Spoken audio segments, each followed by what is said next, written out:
ja tänases otsustavas mängus kohtunikud Atso Matsalu, Andres Tobi, Mart Tuuhendrik ning komissar lauas Mati Proos ning numbrid. Reeda räägiti, et Marek Noormet on täna platsil, saab mängida. Ka BC Kalev Cramol, nimelt Victor Gonzalez on jällegi mänguvormi selga tõmmanud ja rünnakuaega 20 sekundit veel BC Kalev Cramol. Mullu siis samad meeskonnad. Cramo küll teise nime all ehitustööri, mängiti samamoodi siin Kaku Suurhallis. Meeste treenerina Paavo Ruskak 91. aastal tuli või viis Eesti meistrit, aga naiskonna ja see oli siis, kes punktiarv avas. Williams. Ja praegu keerutab väga hästi mööda Martin Viias. See veerandaja keskel tõi sisuliselt mänguga murrangu. Et Allo Alling on selles mõttes väga ebamugav keskmängija, kes on liigele jätta ka kuidagi emotsionaalselt või psühholoogiliselt mingi jälje. Ei, ma ei usu, et Marek Noormet nii kogenud mängijana seda nüüd põeb või seda üle elab. Ja mina nagu olekski võib-olla korvpalliliidult oodanud ka seda taunimist just selle, et küll öeldi, et rahatrahv, aga ikkagi nagu kommentaari poole ja mänguseis hakkab võrdsustuma. Tanel Tein tabas kaugviske ning nüüd läbimurdel tehti viga. Minut ja 1 punkt vahet, et siis ta viskab sisse. Ja Nashilt nüüd teine vaba vise. Punkti mäng ja sellises punkti mängus iga mööda läinud vaba vise on kulla väärtusega. Williams läheb jälle väga julgelt korvi alla ja täna seal... Üks ja ei tule nagu keegi teine Tartumees appi sinna. Nii et 9-6 BC Kalev Cramo on juhtimas ja hetkel siis, kui mängitud peaaegu 5 minutit. See hetk, kui Victor Gonzalez taas platsil. Ja, mis Tanel Teini puutub, siis nende ülekannete käigus on tast nii palju räägitud. Ilma Tanel Teinita ma kahjuks ei kujutaks Tartu Rocki tänasel hetkel ette. Vähemalt sellisest mängu mängimas. Platsil või ikkagi, et kaitses konkreetselt kedagi maha võtta? Victor Gonzalez on põhimõtteliselt ju ainuke number puhas 1 selles BC Kalev Cramos ja kindlasti teeb mängu teravamaks. Ja üritab siis kokku mängida Marek Toroniniga, kellega võitleb väga kõvasti seal Tanel Kaljula. Tein proovib kaugelt, ühe kaugviske täna juba tabas ja Tein võib olla tänase mängidele juurde, nii et Tein võib olla võtmefiguur. Keerles Toronini vastu, läheb raskele viskele, aga tabab. Jah, oli raske. Siin veel korraks põgusalt Tanel Teini juurde tagasi tulla, siis noh, see ongi nagu hea näide, mis teeb vähemalt minu arvates heast mängijast veel väga hea mängija on see, et ta mängib Teini käes on jälle pall. Jälle Allingu ja Tein omavahel kombineerivad. Kas Allingu nüüd mängib Williams üle? Läheb viskele, ei. Otsib Teini ja Tein läheb korvi alla ja toob need punktid ära ning tõesti, kui sa praegu tunnetab vist Tein, et tema pealt peab punkte tulema, et on vaja. Jah, ja see teeb ainult vaatajale rõõmu, et vaadata, kui suurepäraselt mees mängib. Paul Allingu vabaviske joonel ja Allingu ei ole täna veel isiklikku punktiarvet avanud. Mängu paremini, kindlamalt juhtis, aga juba esimese veerandi lõpus andis initsiatiivi ära. Aga mängitanud. Tein, Allingu on võtnud positsiooni sisse lühema Andre Pärna vastu ja kuigi tuleb väga raske vise üle kätte. BC Kalev Cramo nagu läks kahekesi peale, läks aitama Andre Pärna sinna korvi all, aga Allo Allingu tabas väga raske viske. Ja Howard Fryer 8 meetri pealt ja see oli eelmises kohtumises üllatuslikult mõlemad mehed siis viskasid vaid 2 punkti, aga selgelt silma paistvam persoon kohtumises oli Tein, kui võrrelda 2 meest omavahel. See seeria tegelikult, kui laias laastus võtta, võib-olla välja arvatud see 1 mäng Tartus on siis ikkagi nagu mängu kulgu on nagu... Vabaviske joonel mees, kellel on Eesti meistritiitleid finaalis osalevatest mängijatest ette näidata kõige rohkem. Mis mõne mehe peas... Finaalseeria 7. mängus toimub. Ja kaotabki praegu Martin Viias palli ja saab veel ebasportlikku. Ma nagu seda mänguraskust finaalseerias, et ei ole lihtne see. Sellel veerandajal, kes läheb viskele, Kaljul hoiab väga kaua palli, söödab nurka Keerlesele ja kas loeb? Tundub, et vise oli tehtud enne, kui sireen. Allingu, Toronin ja Viiask on platsil. Allingu ja nüüd viga tehakse tema vastu, aga 2+1 ei saa, ehk siis pall. Kuna treenerid järjekindlalt ei võta Martin Viiaskit pingile puhkama, Ei ole lihtsalt tema ampluaas võrdset vahetust väljakule panna. No, eks võib-olla kõige parem selle kindluse leidmiseks on seeria näidanud, et reeglina võidab mängu see võistkond, kes võidab ka lauavõitluse. Gert Torbek annab nüüd söödu Andre Pärnale ja kuidagi väga ebakindlalt. Selle palli veel. Finaalseeria 7. mäng. No Andre Pärn peaks küll nüüd nii kogenud mängumees olema, et temal küll ei tohiks jalga ega käsi ega mitte miski. Mõnes mõttes kurb fakt, aga selles mõttes, et mängukogemus erinevatel tasemetel on tal piisavalt. Ja endiselt, kui käimas on teise veeranda ja teine minut, on BC Kalev Cramo täna mänginud vaid 8 mehega ja Howard Fryer on siis nüüd Tanel Tein. Ja 5-punktiline on BC Kalev Cramo edu. Tein. Ja praegu 1-1-ga Howard Fryeri vastu realiseerib kindlalt. Kaitses tööd tegema, et Fryeri rünnak maha võtta. Hea sööd Fryerilt Williamsile ja seal nüüd Kätemeri on vastas. Ja Atso Matsalu fikseerib vea ning Nashil ja BC Kalev Cramol siis ainsana 2 veaga James Williams. 4-4 ja esimest korda vabaviskejoonel, aga 2-1 vabaviske. Tõnu Luss on rääkinud maala vastu, nagu see kaitselauas nagu otsene vastutus puudub. Ja kui lohakalt eksib Erik Torbek praegu sööduga ülekaal rünnaku, ka Lepik ja Pader. Noh, raske öelda, selles mõttes, et ja praegu selge viga Marek Toroninilt ja usun, et Toronin on nõrgem tänasel hetkel, kui neil ikka 2 põhimeest. Tuletan meelde, et Silver Lepik tegi ju eelmine aasta hiilgavooaja. Võib-olla keegi teine mängiks kehvemini jälle ja selles mõttes, et oleksid ei maksa spordis midagi. Howard Fryer 2 vabaviskest. Valdav vabavisete juures, et tabatakse 2-1. Tein kaugelt proovib ja Tein on tõesti, nii kui sa ütlesid, praegu Tartu meeskonna jaoks tõesti asendamatu mängumees ja Tartu mäng ilma Teinita oleks hoopis midagi muud, aga keerles praegu töövõitu. Blokeerimata ja saab lihtsalt viska uuesti korvi alt, mis tabab. Vasar läheb väga julgelt keerlese vastu, viskab või läheb lõpuni välja, olenemata sellest, et ma ei ütle, et seekord kohtunikud eksida, aga alati võib ka kohtunik eksida ja nad võivad selle korvi lugeda. Nüüd järjekordselt on siis punktiga mööda pääsenud Tartu Ülikool Rock ja Vasar teeb kaitses vea. Vead täis 2 vaba viset.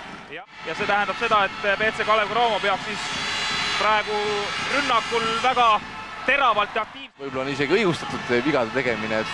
Kipub 50% lähedale. Korda eksib.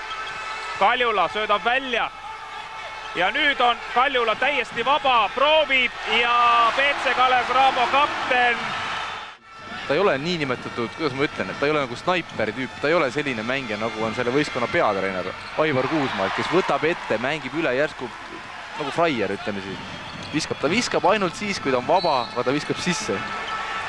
Ja Nashi korvil. Teise veeranda ja 5-6 minutil 7 palli kaotust, et see ei ole katastroofiliselt hull, aga võiks. Aga tegijal juhtub ja ka palliplatsil on või kehtivad samad reeglid ja Victor Gonzalez viskab nüüd mõlemad vaba visked mööda ja pooleks.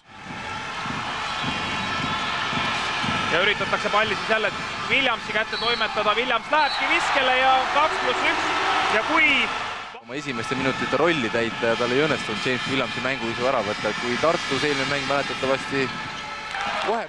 Aga ikkagi parem seis kui 4 punktiga taga olla. Erik Torbek, väga hea sööt Williamsile ja sealt Vallo Allingul ei jäänudki midagi muud teha, kui Rait keerles, aga kui räägiti või on räägitud finaalseerias kogu aeg sellest Tartu vaimust, et märganud.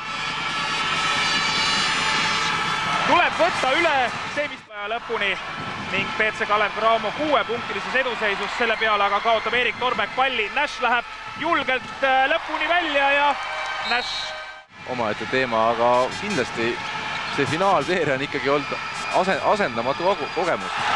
Ja praegu meeskond täidab viga. Teini käes on jällegi pall Allingu ja nüüd saab mööda küll James Williamsist, aga keegi, kas oli see Gert Torbek? Ja Gert Torbek tegi oma teise vea.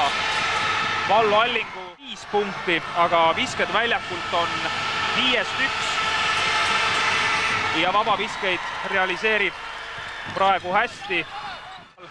otsast peale, Fraier söödab välja Erik Torbekule, proovitakse kaugelt mööda, kes saab laua, Tein saab laua, Tein annab veel söödu ette Allingule ja 2 punkti Tartule juurde, Tartu võtabki siit poole lõpust maksimumi ning pikale puhkusele minnakse BC Kalev Cramo 2-punktilises eduseisus 40-38, aga veel kord naudime seda Teini ja Allingu koostööd, mis paneb punkti esimesele poolajale. Öelda, kui BC Kalev Cramo 2 punktiga end juhib, et nagu ma ütlesin korra, et ühe külje pealt tahaks näha viimase sekundi võitu või siis lisaaega. Märgid, et kes siis oli ikkagi parem? Parem on see, kes selle seeria võidab 4-3. Howard Fraier viskab kaugelt, vise jääb lühikeseks, kummaline, Tanel Tein läheb ka aru pärima Atso Matsolu juurde, aga Howard Fraier samal ajal juba endiselt seis 40-38 tablool, mis oli ka esimese poolaja järg ja üks võimalus veel. Ja see mööda, nii et 3-1, mis... No ideaalis on 10 punkti loovutatud, aga normaalse mängu puhul jah, 5-6 punkti on lihtsalt ära antud. Tein ja Allingu mängivad praegu hästi kokku ja see rünnak toob ka punkti lisa. Villemsi jalgu. Kindlasti oli kõvasti mõtteainet mõlemal meeskonnal riietusruumis, kui Tanel Tein väga lihtsalt praegu lõpuks näiliselt lihtsalt ja mida võisid mõlema meeskonna treenerid nüüd rõhutada riietusruumis meestele, mis arvad? Noh, kui tuletame meelde, et poolaja seis oli 40-38, siis ma arvan, et mõlemad meeskonnad pühendasid enamus aja kaitsemängule. Ja praegu Gert Torbek oli täpne eelmisel rünnakul, siis vahend lõige BC Kalev. Aga väga passiivseks jäi ja Tanel Tein sai jälle lihtsa korvi. Ja 5. mäng kõhugripi tõttu ja tuleb öelda, et ega eelmises kohtumises nüüd Tartus, kus oli siis 2,5 minutit on kulunud ka kolmandast veerandajast ja endiselt 2 punktiga on peal BC Kalev Cramo. Nüüd viga Gert Torbekule. Mängu teiselt poolt vaadatakse kuidagi suht passiivselt seda mängu pealt. Veerandaja 2 minuti ja 40 sekundiga juba 4 viga täis teinud. Ja 4 veaga on meeskonnas Toroni. Ja see on kindlasti jällegi meeltmööda siis BC Kalevile ja nüüd Williams teeb ruumi, mängib Allingu üle. Ja õigeaegne sööt ka loomulikult sinna ülekaal. Vahe on kärisenud 5 punktile, Howard Fraier võtab söödu vahelt, paneb pealt ja kas nüüd Tartu meeskond võtab aja maha. Täpselt nii ka juhtub. Just ise tähelepanelikum olema, ei tohiks lasta omal lihtsalt korra visata. Ja see taktika praegu, mida BC Kalev Cramo... Viimast mängu Tartus nad ju lubasid, et meid lõhuti korvi alt ära, nüüd on vaja analüüsida ja järeldused teha. Öeldi Williamsile, et... Vaevalt nüüd seda, aga Williams on ju võimeline tegelikult väga häid mänge mängima ja täielikult domineerimise. Rolli pandud ja kas just selle mõttega, et Tein saaks positsiooni kätte võidelda ja viskele minna ja punkte tuua, nüüd aga fikseeritakse. Võib siin nüüd midagi selles mõttes ümber mängida, et Tanel Tein läheb väga konkreetselt ja mängujuht on keegi teine ning hakatakse sealt alt välja tulema, katteid panema. Aga midagi tuleb teha, et muutust on vaja. Tanel Teinil on ka see probleem, et vägisi ei saa, et selles mõttes, et esimesel pool ta mängis nagu loogiliselt, selles mõttes, et... Täna saalis juba nii palju, et ma vaatan lae all, kus jookseb läbi ülevalt tulnud noolima väga head pilti. Ei ole päris pealtvaatajaid aetud lae alla. Williams tabab lõplik otsuse vastu võtma. Just, et selle 3 kohtunikuga on ka see eelis, et 3 kohtunikuga ei saa nagu otsused viiki jääda, et... See otsus oli õiglane, et ikkagi pall läheb Tartu Ülikool Rockile, sest Gonzales ise pani ennast väga raskesse olukorda ja mängis seda ühte ja sama mängu, aga see toimib. Jah, et kui sa küsisid, mida teha, et võib-olla musklid mehel on, et mees väga hästi teeb selle korvi all ka endale ruumi, aga võib-olla korra lausa isegi kahekesitada ilma pallita. Käib loomulikult meistritiitli nimel, et tõsine andmine väljakul. Gert Torbek saab vea. Ja nüüd on vead täis siis ka tõenäoliselt, jah. Tanel Tein on hea vabaviskaja ja 16 punkti Tanel Teini arvel, kes on jätkuvalt Tartu Ülikool Rocki. Kes ka BC Kalev Cramo peatreeneri koha peal istub mees, kes on rahulikult mängus teinekord 8-0 visanud ja siis kui vaja. No siin on ka väike psühholoogiline moment, et ta tegelikult ju kõik me teame meie, kui Aivar Kuusma teab ka Tartu treenerite pink, et see mees viskab. Raamo täna tegutsenud 8 mehega ei väsi kordamast.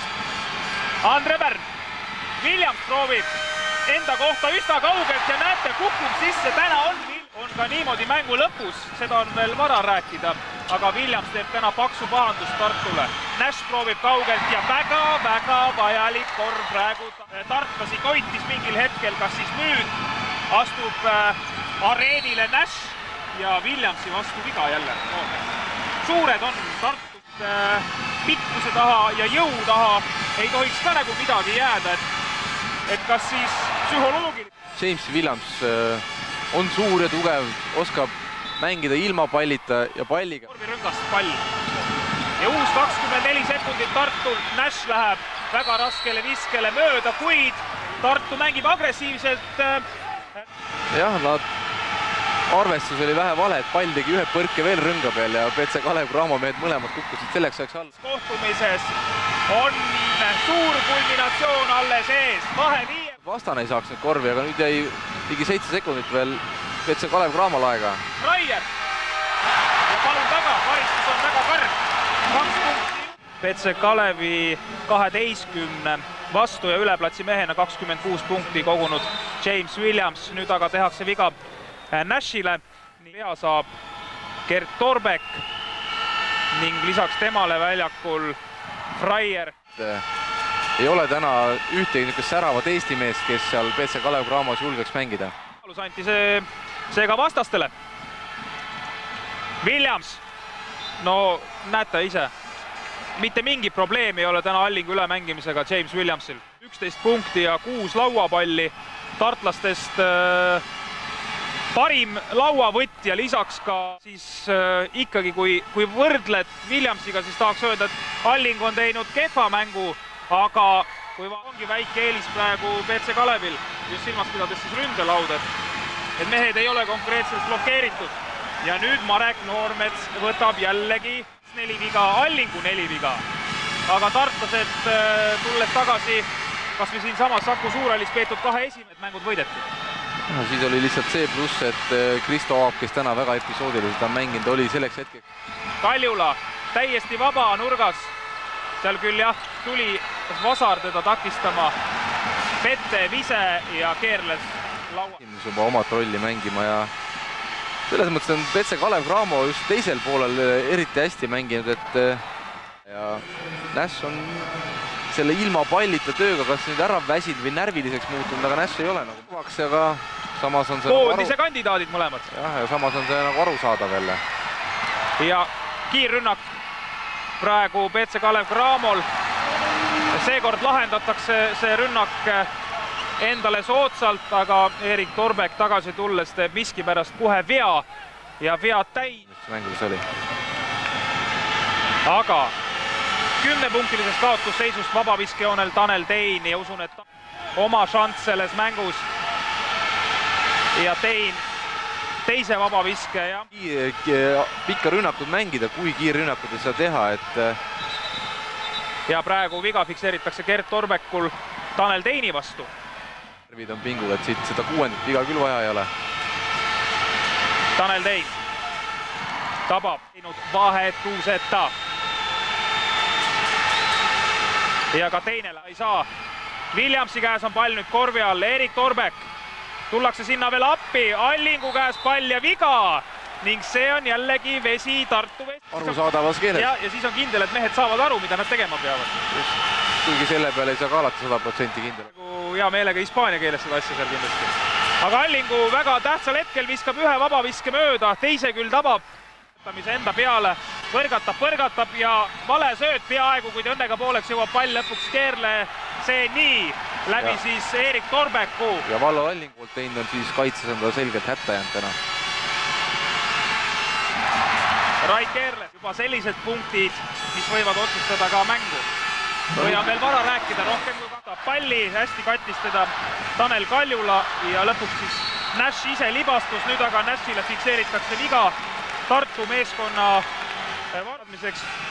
et Aktuaalse Kaamera uudised, lühiuudised praegu jäävad täpselt nii kaua, kuni on selge, kes on Eesti meister. Autasustamisteremoniat pakume õhtustes spordiuudistes vähemalt mingi fragmendi sellest, aga Anti Vasar väga otsuni ja -7 Tartul. Kas Tein tuleb üle ja paneb kohe peale? Ei. Mängib targalt korvi alla välja ja seal enne, kui Howard Fryer paneb Teini viskele joonel ja kui Tein tabab, on vahe 5 punkti vaid. Ja taga pingil Tiiast ja Allingu meeskond võitleb viimse hetkeni ja Tein tabab. Rünnak jätkub, 24 sekundit jälle mängida. Tein oli kaotamas palli, aga jääb ikkagi peremeheks ja Erik Torbek teeb vea. Tuleb väljakule, aga Gonzalesega on juba finaalseerias malja saanud. Esimene vabavise tabab. Praegu on BC Kalev Cramol mõlemad niinimetatud kurikuulsad mängijad sees. Ja mööda, aga Tein saab ise lauapalli. Praegu Tallinna meeskond küll magas maha selgelt selle vanameeste pingile. Siin võis olla see põhjus, et ta nii kaua lamas väljakul. Heiko Rannula väga tähtis, sest Toronin on praegu vahetusmeeste pingil, aga Rannula läks kinda peale välja. Siis Tartul on kõva šanss, unustati justkui Andre Pärn korvi alla ja viga praegu Anti Vasarale ja Tartu mitmel korral selles kohtumises jäi Tartu peale ja 35 sekundit enne normaale lõppu Andre Pärn vabavisetel, esimene mööda, teine sisse, aga Nash ei saanud mängida pikka rünnakut, kui Tartu tahab veel selles kohtumises midagi hiilgavat korda saata. Ja Nash viskab ülikaugelt, aga tabab. Sa ütlesid väga tabavalt enne, et ei, ja nüüd ikka ei ole viga, nii et Tartu kas mängib ise selle mängu maha. Tartu mängis mängu maha peaaegu 2 sekundit. Suht targana ei võtnud neid vigu, lasid edasi mängida. Howard Fryer aga eksib esimesel vabaviskel. Kui teine tabab siis ja Tartu võtab time-out'i, siis mäng läheb lahti keskjoonelt. Jah, aga Tartu ei saa võtta time-out'i. Tartul on time-out'id võetud. Howard Fryer viskab targa mehena. Praegu mööda teise vabaviske ja BC Kalev Cramo on tulnud Eesti meistriks. Õnnitlused treeneri tandemile Aivar Kuusmaa, Allan Torbek. Aivar Kuusmaa 7 korda mängima tulnud Eesti meistriks, nüüd siis peatreenerina esimest korda Eesti meistriks ja ehitustööriist nüüdne BC Kalev Cramo 2 aastat järjest Eesti meister. Sellega lõpetame oma otseülekande Saku Suurhallist ja õnnitlused siis kõigile BC Kalev Cramo fännidele. Tartu Ülikool Rocki poolehoidjad peavad kahjuks 2 aastat järjest otsustavas finaalseeria mängus kaotuse vastu võtma.